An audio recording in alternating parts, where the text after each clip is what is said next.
Pegue, por favor, a palavra de Deus, pegue o Evangelho e abram comigo no Evangelho relatado por Marcos, capítulo 8.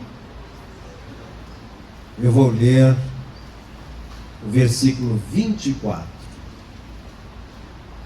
Evangelho relatado por Marcos, capítulo 8 e versículo 24. Assim que você localizar, dê glória a Deus, que é para eu saber o que você achou. Dá uma olhadinha à sua direita, à sua esquerda. Veja se perto de você tem alguém sem a palavra de Deus. E se tiver, mesmo que não conheça a pessoa, mostre para ele ou para ela o local da leitura. Marcos capítulo 8 e versículo 24 diz assim: E levantando ele os olhos, disse: Vejo os homens, pois os vejo como árvores que andam. Olha que mistério esse aqui. E levantando ele os olhos, disse: Vejo os homens, pois os vejo como árvores que andam. Eu leio mais uma vez e agora eu quero ouvir você repetindo em seguida, em bom tom e alta voz. Vamos lá? E levantando ele os olhos, disse: Vejo os homens, pois os vejo como árvores que andam.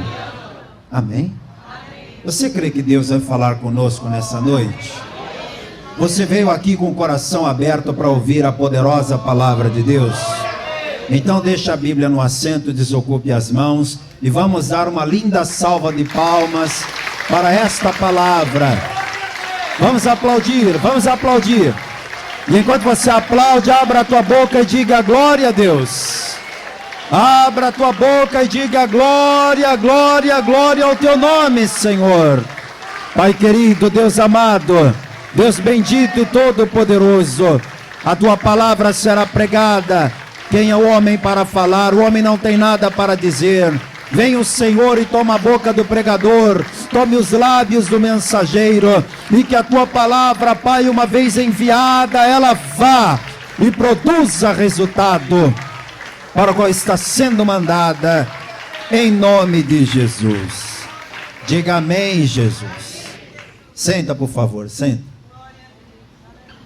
Esse milagre que eu vou pregar para você hoje é um milagre que foge completamente dos padrões que Jesus mantinha no seu ministério. Todo pregador, todo pastor tem um modus operandi, ou seja, tem uma forma de fazer a obra, tem um jeito de trabalhar, mesmo que seja esse o trabalho espiritual.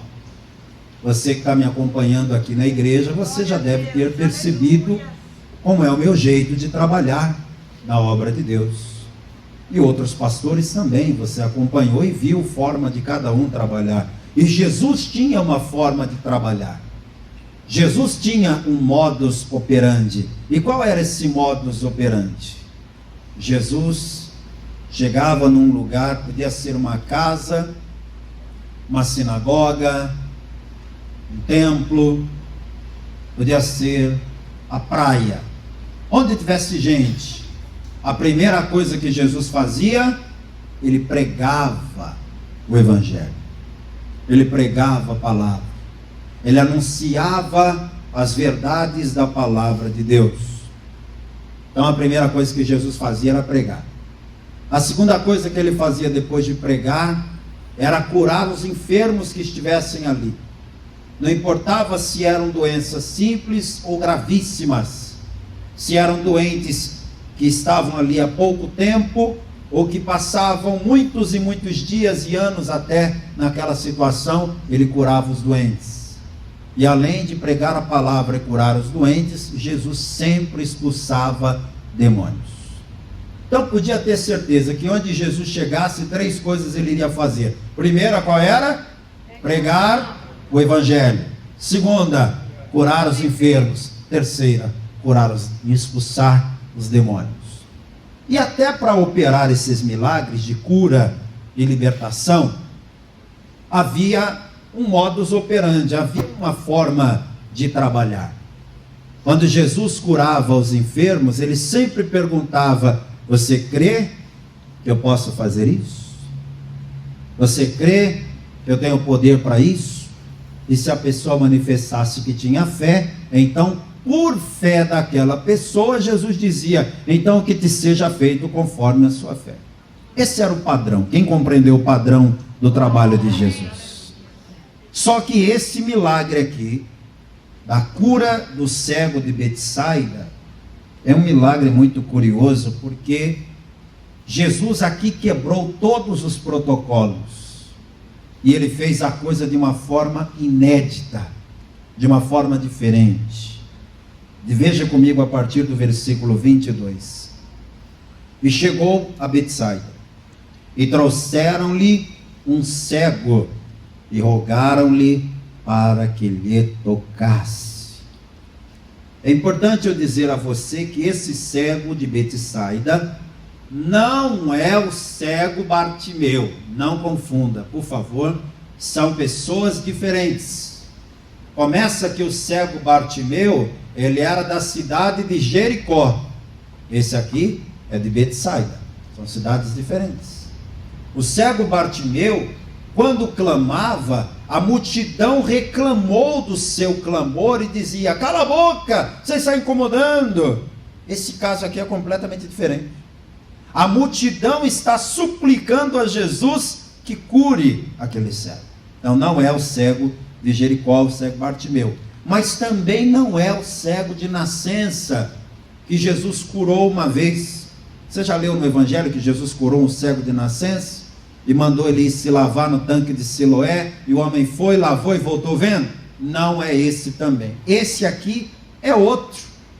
Então por aí você já está percebendo que Jesus operou várias curas relacionadas à visão. Jesus não abriu os olhos de apenas um cego, foram vários que ele curou. Assim como leprosos, ele purificou vários. Assim como o paralítico, ele fez vários andarem. O que isso prova? Que Jesus não fez um milagre aqui ou outro ali por sorte. Ele fez, mas foi coisa do destino, foi acaso, foi coincidência. Nada disso. Tudo que aconteceu foi poder de Deus. Jesus de fato tinha o poder para fazer qualquer milagre, seja quantas vezes fossem necessárias. Ele abriu os olhos de um cego, de 2, de 3, de 4, a gente não tem a precisão de quantos, mas eu quero que você creia que esse mesmo Jesus que fez 1, 2, 3, 4, ele continua sendo o mesmo, e ele pode fazer 100, 200, 1000, 1 milhão de vezes. Enquanto tiver alguém precisando do milagre, Jesus está aqui para fazer o milagre. Aí outra coisa que me chama a atenção no versículo 22, é que rogaram-lhe para que ele lhe tocasse. Quer dizer que esse cego vai ser abençoado, porque houve uma intercessão das pessoas daquele lugar.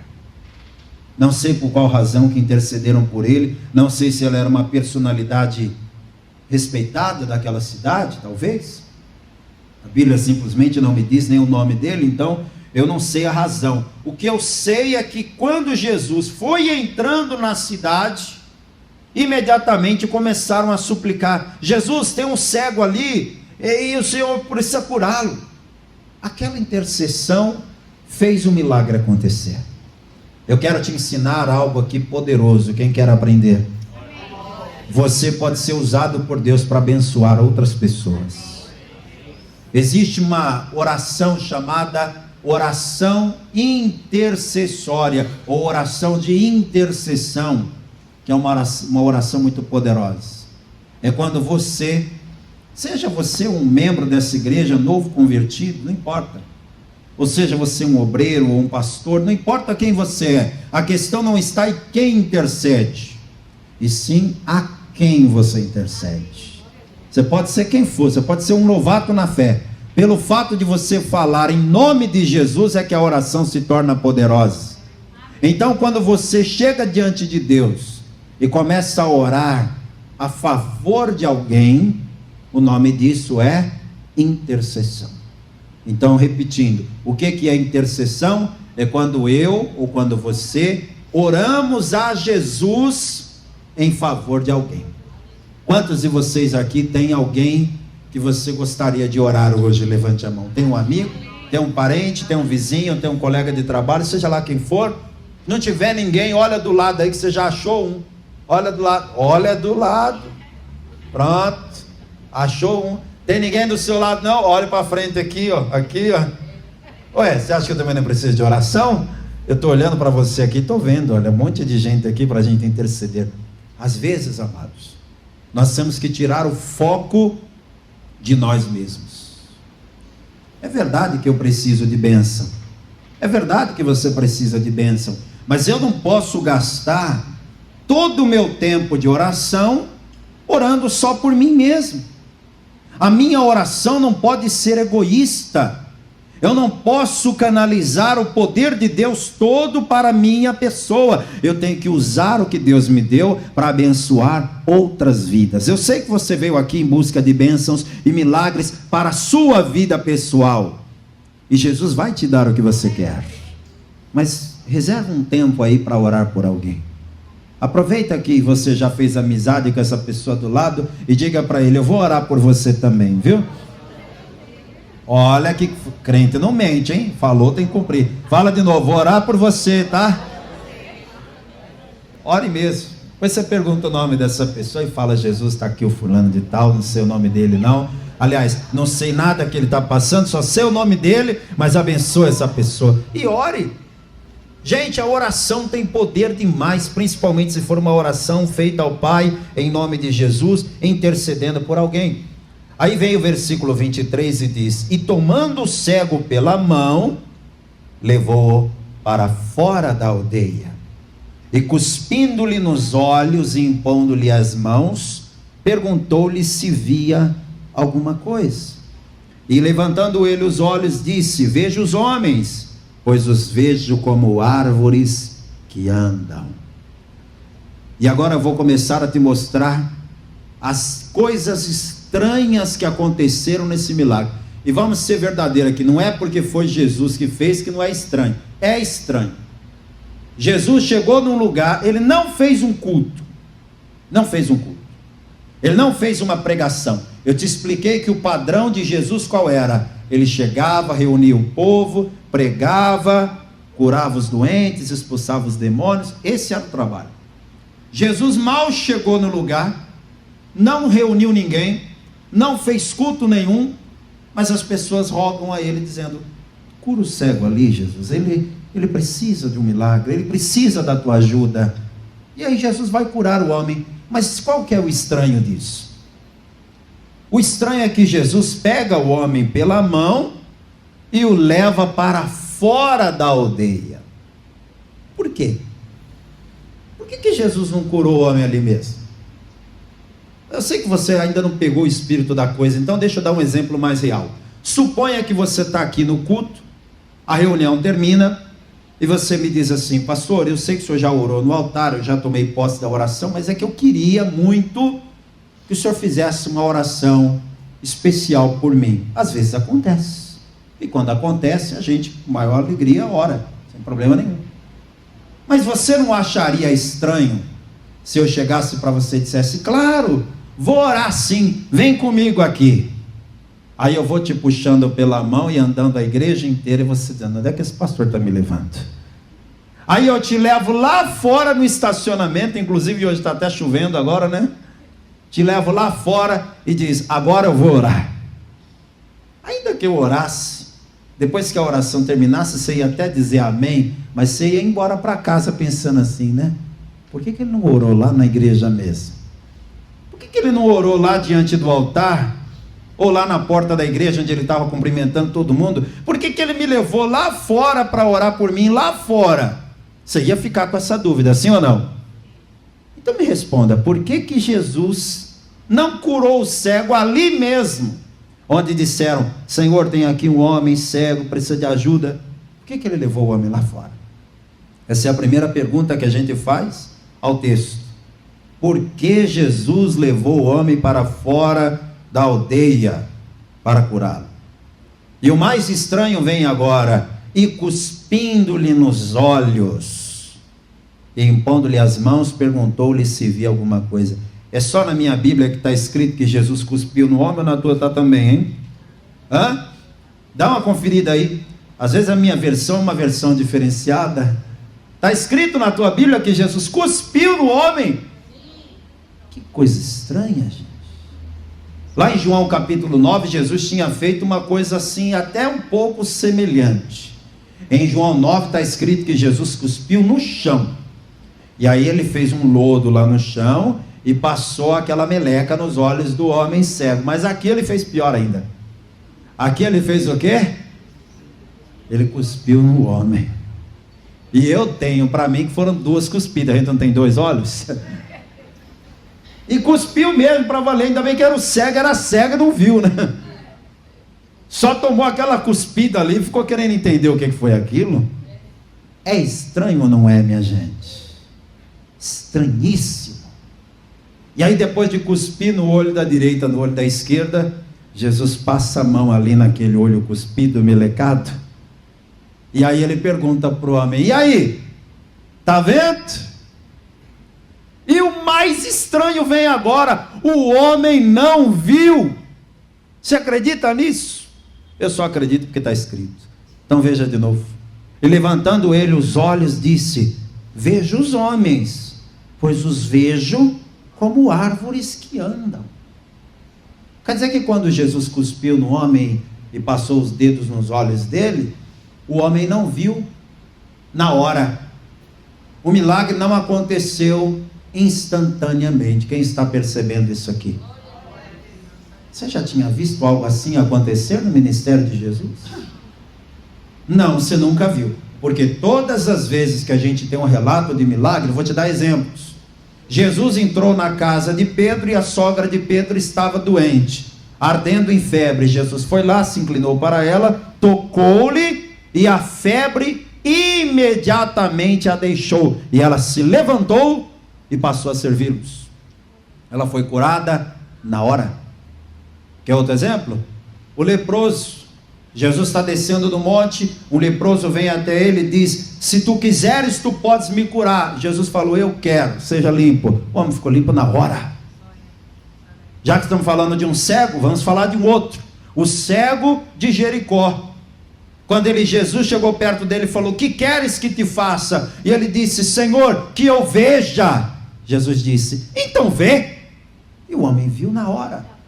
Por que desta vez aqui não aconteceu assim? Sabe o que parece? Eu vou dizer o que parece, tá? Nem sempre o que parece é. Mas o que parece? Que o milagre deu errado. É o que parece, sim ou não? É, minha gente. Você não vai pensar isso porque você tem a tua fé firmada em Cristo. Mas um novo convertido, ou alguém que nem se converteu ainda, e ler isso aqui, vai dizer: ih, ó, deu errado, hein? Falhou. O poder de Jesus falhou, deu errado. Aí, ó, não conseguiu não curar o cego. O cego está vendo tudo estranho. Imagina, homens como árvores que andam. O que é isso? Aí você lê o versículo 25, está escrito que depois tornou a pôr-lhes as mãos nos olhos, e ele, olhando firmemente, ficou restabelecido e já via ao longe e distintamente a todos. Você quer discernir esse milagre? Quem quer discernir esse milagre? Primeira informação que eu quero te dar é que, apesar de parecer, não deu errado não. Jesus não falhou. Diga: Jesus nunca falha. Fale com mais empolgação: Jesus nunca falha. Nunca falhou e nunca vai falhar. Não vai ser na sua vida que ele vai falhar. Pastor, então se Jesus não falhou, por que o homem não enxergou? É exatamente isso que Jesus queria mostrar. Jesus queria nos mostrar, e esse milagre está aqui por um motivo, para nos mostrar que Deus tem várias maneiras de agir na vida das pessoas que o buscam. Nós não podemos ficar presos a uma única maneira de Deus trabalhar. Nós não podemos achar que Deus sempre vai fazer a coisa do mesmo jeito, da mesma maneira. Eu quero abrir o seu entendimento espiritual para você compreender que Deus pode fazer na minha vida de um jeito, na tua vida de outro, na vida da outra pessoa do outro, na vida da outra pessoa de outro. Não quer dizer que porque foi na minha vida assim, que vai ter que ser assim na vida de todo mundo. Esse cego aqui vai ser curado no final. O que importa? No final, ele vai enxergar distintamente e até de longe. Ou seja, ele vai ver perfeitamente olhando de perto e perfeitamente olhando de longe. Ele teve a visão completamente restaurada. Mas o modo que Jesus usou para trabalhar foi diferente. O apóstolo Paulo disse que existe uma coisa chamada multiforme graça de Deus. Sabe o que é isso? É Deus usando de 1000 maneiras diferentes para trabalhar na nossa vida. Você não está entendendo. Aquilo que está acontecendo na sua vida parece estranho. O que está acontecendo na tua vida é algo que você nunca viu acontecendo na vida de ninguém. Mas acalme o teu coração. Jesus está trabalhando. E no final você vai ver a obra completa que Ele está fazendo. Diga glória a Deus. Por que Jesus fez assim? Para mostrar que Ele pode fazer de 1000 maneiras diferentes. Não ache que só um jeito é que está certo. Na Paz e Vida acontecem mudanças de pastor, de tempos em tempos. E você sabe, né? O ministério é um só, a liturgia é uma só, mas cada pastor é um indivíduo. Cada pastor é uma pessoa. E cada pessoa Deus usa de uma forma. Deus usa de uma maneira. É verdade ou não é? Tem pastor que tem aquela fala assim, mais lenta, mais arrastada, mais tranquila, né? Assim. Tem outro pastor que é mais agitado, né? Cada um Deus usa de um jeito. O que importa é que no final a obra do Senhor será feita e o nome dele será glorificado. Tem pastor que Deus usa de uma forma mais ousada. Ele ora, ele impõe as mãos, ele unge com óleo, ele expulsa os demônios com autoridade. Tem um outro que já não faz muito isso, já é mais na dele. Aí faz aquela oração mais calma, mais serena. Não é que um é de Deus e o outro não seja. É que Deus tem as suas formas de trabalhar. Teve cego que Jesus falou, veja. E o cego viu. Teve outro que Jesus falou assim, vai lá no tanque de Siloé e lava os teus olhos que você vai voltar vendo. Ele foi e voltou vendo. Teve outro que Jesus cuspiu no olho dele. Fique calmo que eu não vou te cuspir não, tá? Mas cada um Deus usa de uma maneira. E isso a gente precisa aprender e respeitar. Quem entendeu o que Deus está falando aqui? Não fique dizendo assim, eu gostava mais daquele outro pastor que estava aqui antes. E nem fique dizendo quando eu for embora, esse pastor que chegou agora não é bom. Eu gosto mais assim ou desse jeito. Não entenda. Deus é quem levanta, Deus é quem unge, Deus é quem usa. O importante é que a obra dele seja feita no final. Agora, por que o homem, quando Jesus tocou nele, cuspiu nele e deu a ordem para ele enxergar, por que ele viu como árvores que andam? Ele olhava as pessoas e ele via as pessoas como se fossem árvores ambulantes. Que visão estranha. A pergunta que não quer calar é, se não foi um milagre que deu errado, então por que o homem, ao invés de ver nitidamente as pessoas, via as pessoas como árvores que andam? Eu vou te dar a resposta dentro da própria palavra de Deus. Você sabe por que eu amo a Bíblia? Eu amo a Bíblia porque a Bíblia responde-se a si mesma. Dá glória a Deus aí por isso. Para você entender a Bíblia, você consulta a própria Bíblia. Você tem uma dúvida da Bíblia, você pergunta para a própria Bíblia e ela se responde a si mesma. Você só precisa conhecer mais esse livro. Você só precisa meditar mais esse livro. Vem comigo em João 9:39. Você vai entender por que o cego viu os homens como árvores que andam. Evangelho segundo João, capítulo 9, versículo 39, que diz: E disse-lhe Jesus: Eu vim a este mundo para juízo, a fim de que os que não veem, vejam, e os que veem, sejam cegos. Pastor do céu, misericórdia, agora travou tudo aqui meu HD. Entendi foi nada. Calma que eu vou te explicar. Mas você não é o único que não entendeu não, porque o versículo 40 deixa claro aqui que as pessoas que ouviram também não entenderam. Aqueles dos fariseus que estavam com ele, ouvindo isso, disseram-lhe: também nós somos cegos? Então veja, aquelas pessoas também não entenderam o que Jesus quis dizer. Eu vim a este mundo para juízo, a fim de que os que não veem, vejam, e os que veem sejam cegos. O que ele quis dizer foi: a minha vinda nesse mundo foi para mostrar o poder que Deus tem para operar milagres. Quando Jesus disse essa frase, ele tinha acabado de abrir os olhos de um cego de nascença. Um caso gravíssimo, muito mais sério até do que o caso do cego de Betsaida. O cego de Betsaida não era cego de nascença, porque como ele disse, eu vejo os homens como árvores que andam, deixa claro que ele já tinha visto uma árvore. Então ele não era cego de nascença. Já esse aqui de João 9 era cego de nascença. E Jesus está dizendo: eu vim a esse mundo para isso, para abrir os olhos dos cegos, para fazer milagres que ninguém nunca antes fez. E eu quero repetir o que eu tenho dito aqui todo culto: Jesus Cristo é o mesmo ontem, hoje e será o mesmo eternamente. Você que não enxerga, creia que você pode passar a enxergar. Você que tem problemas de visão, você que não enxerga bem de perto ou de longe, creia que Jesus pode te fazer enxergar nitidamente, perfeitamente. Daqui a pouco eu vou orar por cura e creio que Jesus vai operar esse milagre aqui. Agora veja, o final da frase diz: os que não veem, os que veem, aliás, sejam cegos. Ele está dizendo que quem vê fisicamente vai ficar como se fosse cego espiritualmente. Existe a visão física e existe a visão espiritual. Você precisa ter ambas. Você tanto precisa ver fisicamente como ver espiritualmente. Você está me vendo aqui fisicamente, sim ou não? Quem está me vendo fisicamente? Que cor que é a minha gravata? Ah, mas aí ficou fácil, eu só uso essa. Até quem não enxerga sabe. Poxa, pastor, fiquei sabendo que você usa essa gravata, estou até querendo te dar uma de aniversário, para ver se o senhor troca.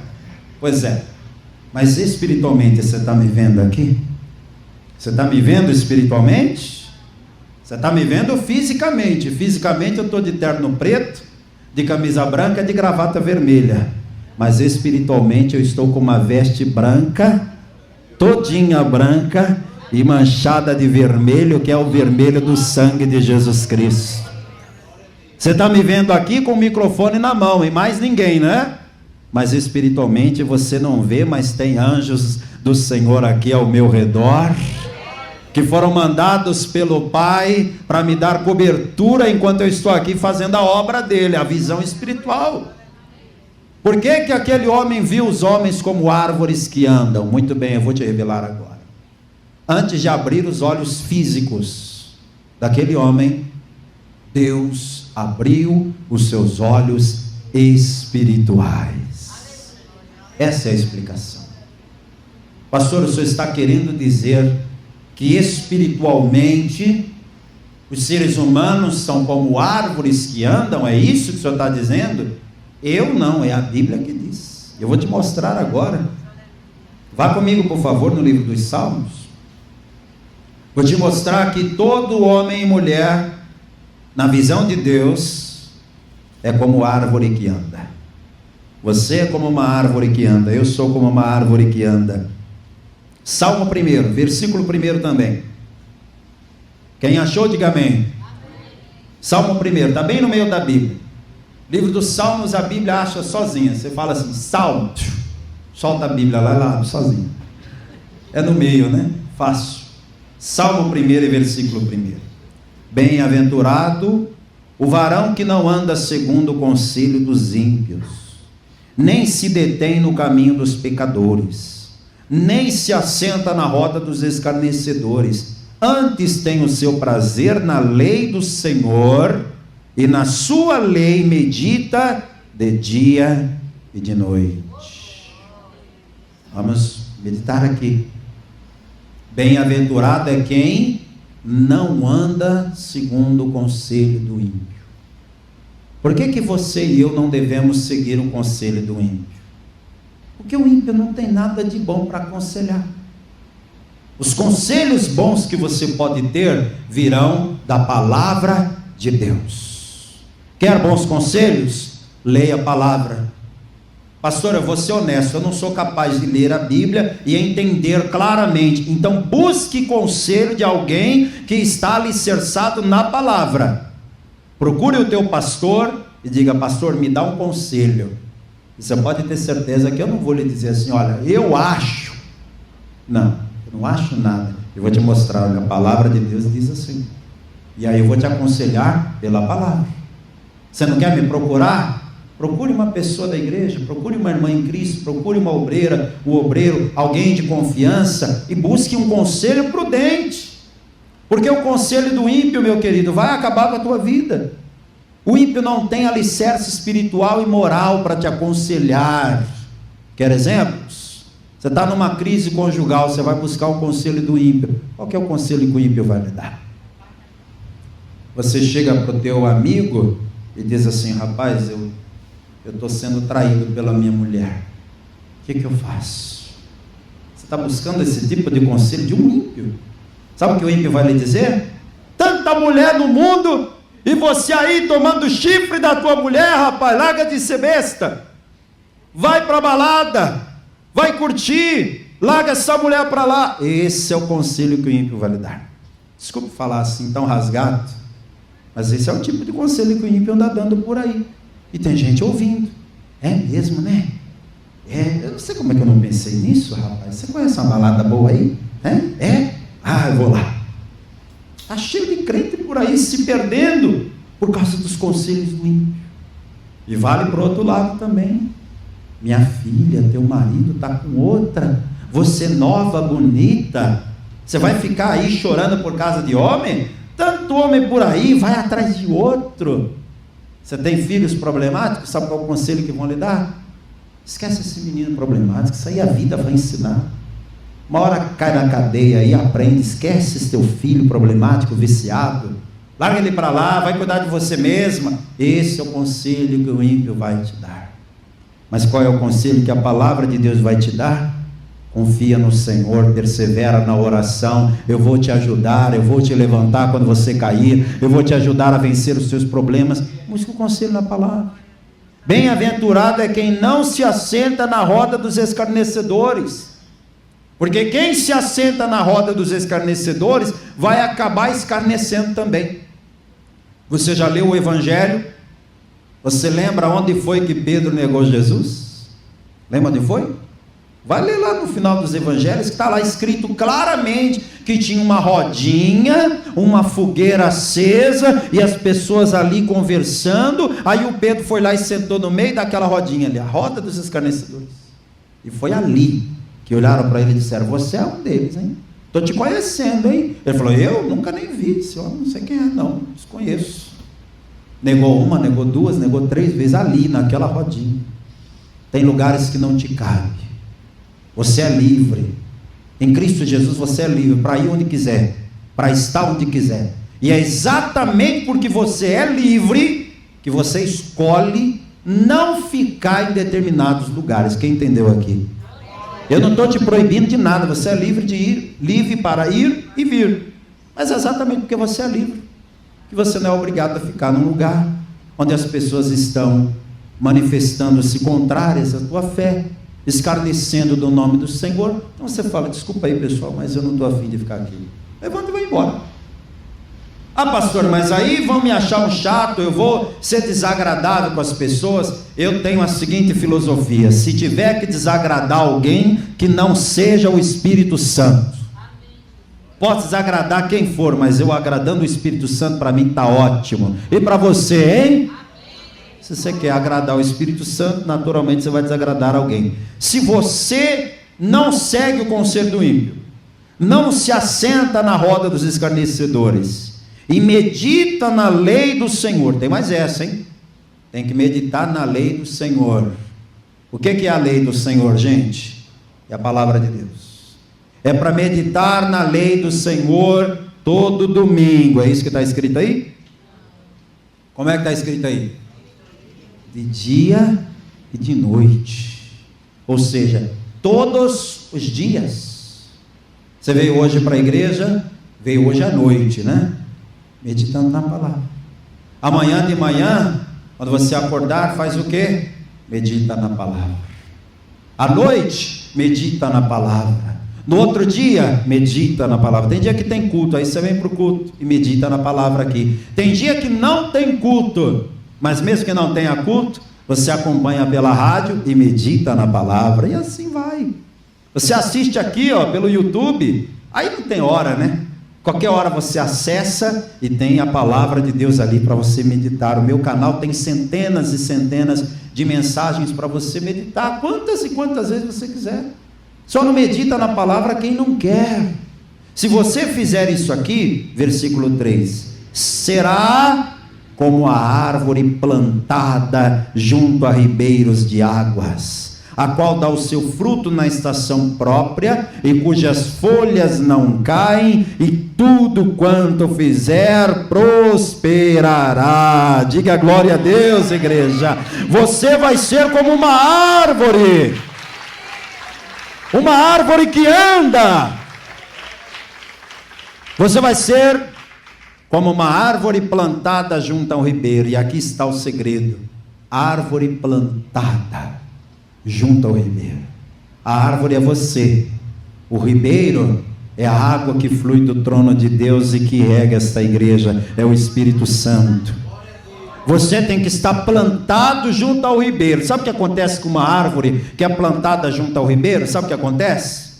Tanto faz para ela se chove ou se não chove. Se chover, bom, e se não chover, bom também. Muda nada para ela, porque ela está plantada junto ao ribeiro. Então as suas raízes bebem das águas do lençol freático.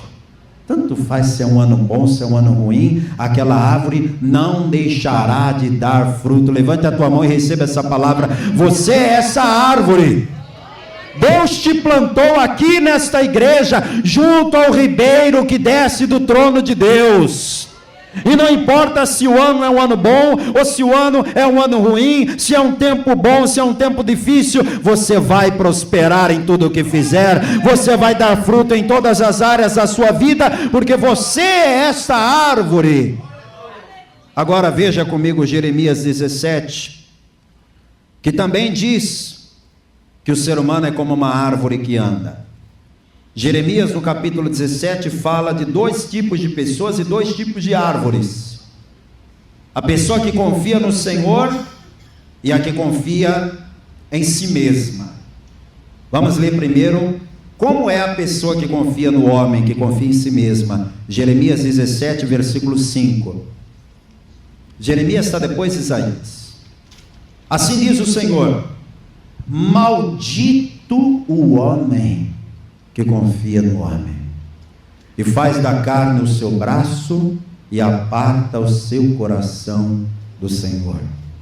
Porque será como a tamargueira no deserto, e não sentirá quando vem o bem, antes morará nos lugares secos do deserto, na terra salgada e inabitável.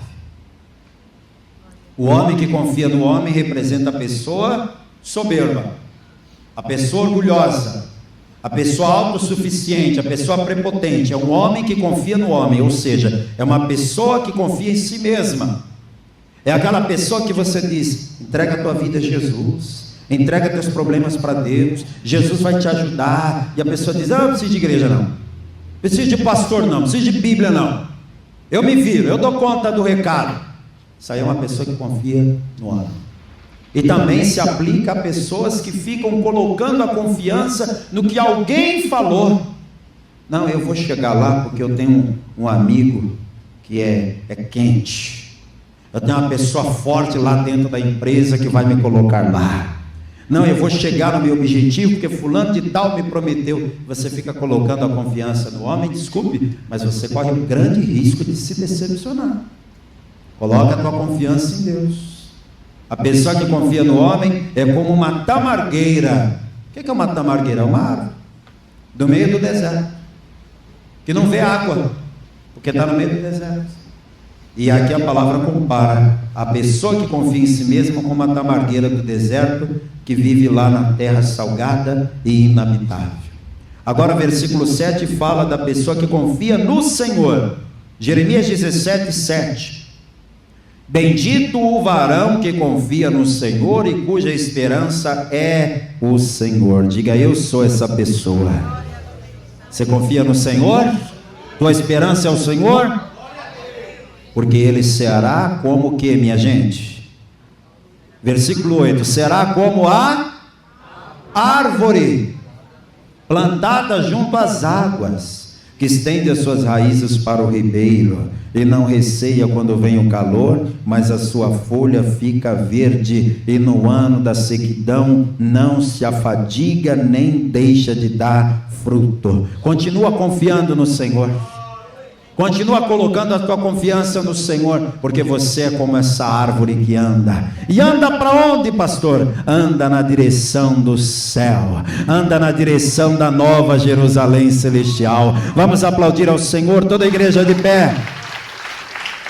Toda a igreja de pé, por favor. Resultado, lá em Marcos capítulo 8, como é que essa história terminou?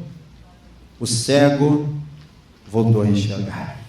Está escrito aqui no versículo 25: depois tornou a pôr-lhe as mãos nos olhos, e ele, olhando firmemente, ficou restabelecido, e já via ao longe e distintamente a todos. Jesus operou um milagre, isso é o que importa. Ele fez diferente de propósito, para nos ensinar muitas coisas. Quem aprendeu muitas coisas com esse milagre? Agora feche os olhos, por favor, toda a igreja. Eu quero falar com você que está aqui nessa noite e ainda não entregou a tua vida a Jesus. Você ainda não recebeu Jesus como único Senhor, como único Salvador. Quer entregar a tua vida a Cristo hoje? Você quer ter o seu nome escrito no livro da vida? Você quer ter o seu nome escrito no livro da vida e entrar na cidade santa pelas portas?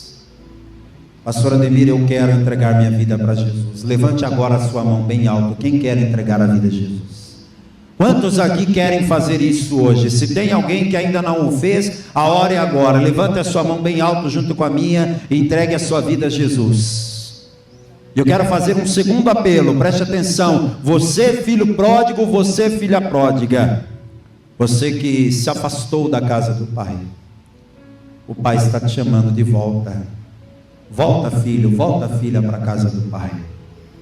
Eu vou pedir que você que está afastado, que quer voltar para Jesus, se reconciliar com Jesus, levante agora a sua mão bem alto junto com a minha. Tem alguém afastado aqui que quer voltar para Jesus?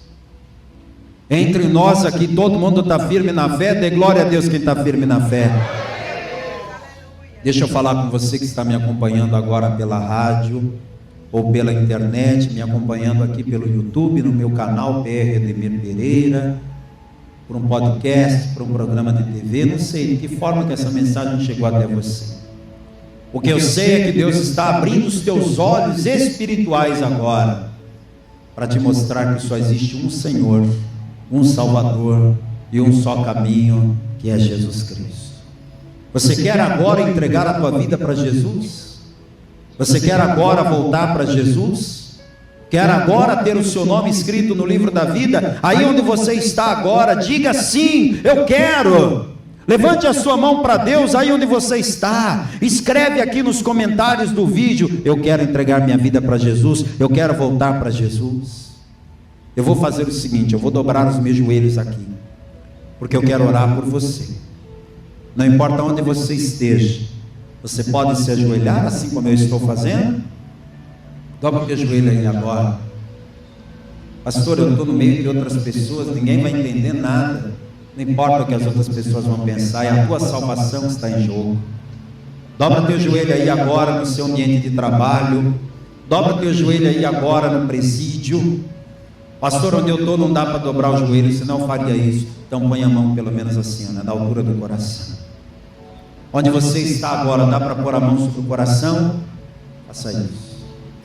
Dá para fechar os olhos? Faça isso. Pastor, eu estou dirigindo, não dá para fechar os olhos. Então mesmo dirigindo, eu quero que você repita esta oração. E você em qualquer lugar do Brasil ou fora do Brasil, onde essa mensagem chegou, não importa onde você esteja, o Pai te ama e tem um plano para você. E você precisa dar esse passo para Deus agora. Eu vou pedir que quem está aqui comigo na sede estadual da Paz e Vida em João Pessoa, na Paraíba, estenda a mão na direção do altar. Você não está vendo ninguém aqui no altar além de mim, mas tem uma grande quantidade de pessoas agora à distância, se entregando a Jesus, voltando para Jesus, sendo alcançados por esta palavra. E é por essas pessoas que você vai orar agora. Você que está aqui na igreja, interceda. E você que está à distância, entregando a vida a Jesus ou voltando a Jesus, põe a mão sobre o coração e ore dizendo: meu Deus e meu Pai, neste momento, eu entrego a minha vida ao Senhor Jesus. E eu me arrependo por todo o tempo que eu estive longe, afastado de Ti. Mas agora, arrependido, estou voltando para os Teus braços. Me receba, Senhor. Escreve meu nome no livro da vida. Apaga as minhas iniquidades e me dá forças para permanecer até o fim na Tua presença, em nome de Jesus. Deixa eu orar por você agora.